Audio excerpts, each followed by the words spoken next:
What a completely lame subject, right? Well, what if it isn't? What if it is actually our best kept secret weapon of all time? What if it actually makes us totally superhuman and totally supernatural?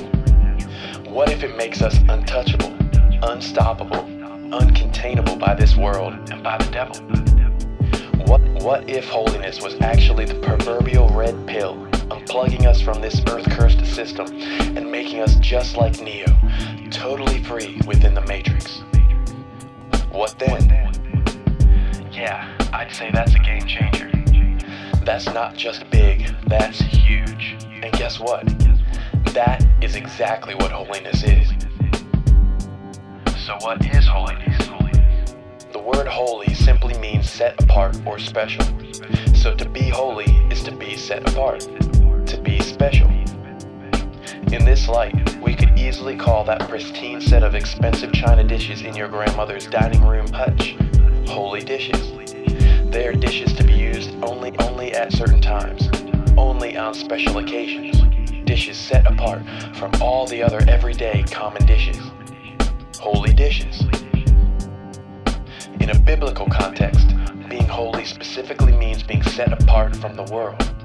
Not only set apart from the world's common way of thinking and living, but set apart as a completely new race of heavenly beings. We are a holy, royal priesthood, set apart for special use by God. Therefore, holiness is simply a holy person doing things by God's holy, set apart, or special way.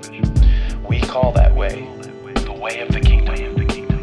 Now, here's where it gets a little confusing, but only a little. Eternal holiness, actually being holy, is not the same as operating or daily functioning in a lifestyle of holiness. Simply put, holiness comes in two parts. The author of Hebrews says, He has made perfect forever those He is making holy. Likewise, Peter says we are to be holy ourselves and also in all our behavior. Both authors directly point to this two-part distinction. Although our limited vocabulary uses only one word, holiness, to encompass both parts, we must learn to clearly distinguish between the unchanging nature of who we are in Jesus, our eternal holiness, and the ever-changing nature of what we do daily, our lifestyle holiness. Confused much? Let's go back to our china dish example. Like salvation, once a china dish is created, it will always be a china dish. It will never change. Whether it wants to be or not, it is now pure china. It is forever holy. This is eternal holiness. However, whether that china dish is utilized for all the china dish events, for holidays, special occasions, whether that china dish operates and lives in its full potential 100% of the time or not, this is lifestyle holiness. Notice that the same permanently holy dish can still totally operate as an ordinary common dish.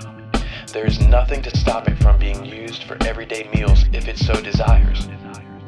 It does not have to live the set-apart, special occasion lifestyle it was created for. This dichotomy of an eternally holy dish operating in a lifestyle of common unholy behavior is totally feasible. In fact, it happens all the time because the two states of holiness are completely separate. Interestingly, this same dichotomy reveals why our works can totally burn up, but we will still escape into heaven as by fire. This is because our eternal holiness determines where we spend eternity, salvation, while our lifestyle holiness determines how we spend eternity, reward. Each holiness decision is made separately. Therefore, each holiness decision is judged separately. One last analogy. It's like a family. It's like your family. It's like my family. The moment we were conceived, we became an everlasting member of our family, and that membership never changes. We had nothing to do with it. It was done for us. It is totally by grace. All we have to do is receive it and accept it. This is eternal holiness. For good or for bad, it's forever. It's by birth. and it's by blood. It doesn't fluctuate. It doesn't change. It simply exists and remains by the grace of our parents. But how we choose to live in our family, how we choose to view our family, how we choose to contribute to our family, that is completely up to us. This is lifestyle holiness. We can choose to live up to our name or live down to it. We can make our name great or laughable, simply by our daily actions. We can choose to lean on the power, the wisdom, and the resources of our family to grow and become better, or we can ignore that grace and do it all on our own. Our continued lifestyle holiness choices can make us into a president or a prisoner, but we choose. Okay, so that all makes sense, but why? Why on earth would we put all this extra time, energy, focus, and effort into living holy if being holy is the only thing we need to do to get into heaven? Simply put, it's to completely remove the enemy from the equation. Genesis 4 says it best. The Lord asked Cain, "Why do you look so dejected? You will be accepted if you do what is right. But if you refuse to do what is right, then watch out. Sin is crouching at the door, eager to control you." The holiness secret is right there in verse 7.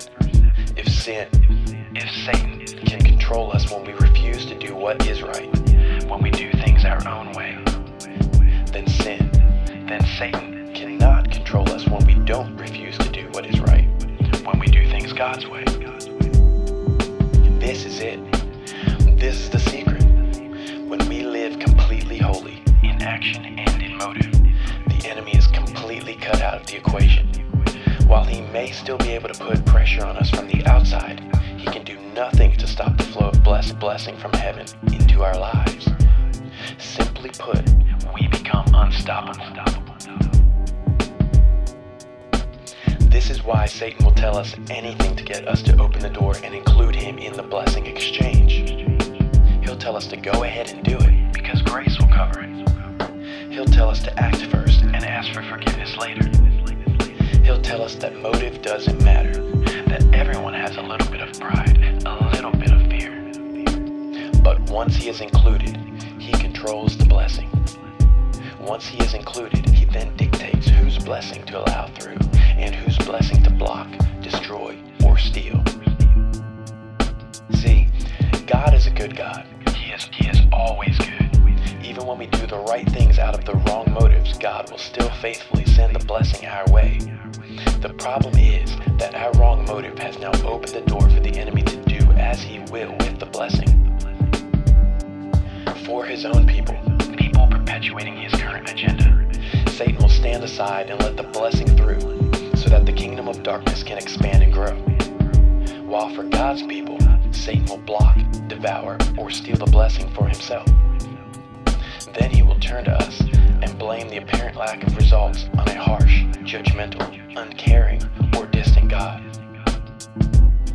This is why Satan doesn't care what good things we do, just as long as he is hidden somewhere in the motive. He loves a good Trojan horse because it remains under his control to do with it as he will. It is a time bomb, ruined from the inside, sabotaged from the start, with the enemy's thumb eagerly poised over the detonation button. Oh, but there is a way around all of this. There is a way so that no blessing will ever be stopped, stolen, or destroyed. It's called holiness. When our right actions line up with selfless, godly motives, suddenly there is no longer any room for the enemy to hide. There is no way for the enemy to destroy from within. There is no element of surprise. Sure, he may apply some pressure from the outside, but all we have to do is keep on standing until the blessing arrives. We become unstoppable, untouchable, a new, unkillable, unmovable, unending creation. This is holiness. This is the LookUP Nation.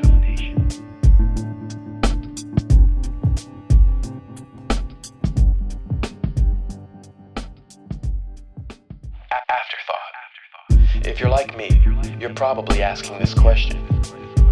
Why are there two parts to holiness? What's so significant about two?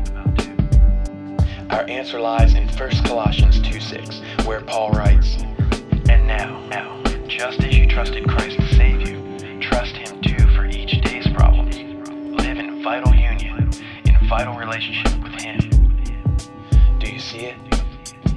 God wants a partnership, a relationship, a vital union. He doesn't want a one-time commitment or a one-night stand. He wants intimate, day by day, moment by moment, continued intimacy and continued interaction. Therefore, He created holiness in two parts, not only to cover all the bases, our eternity and our present, but to ensure that a true partnership, a true team effort, a true relationship occurs. Brilliant. God created a part for each of us to play, a vital and active role for each party involved. Our part is to trust, not only for our eternal salvation, but for our daily, moment-by-moment salvation.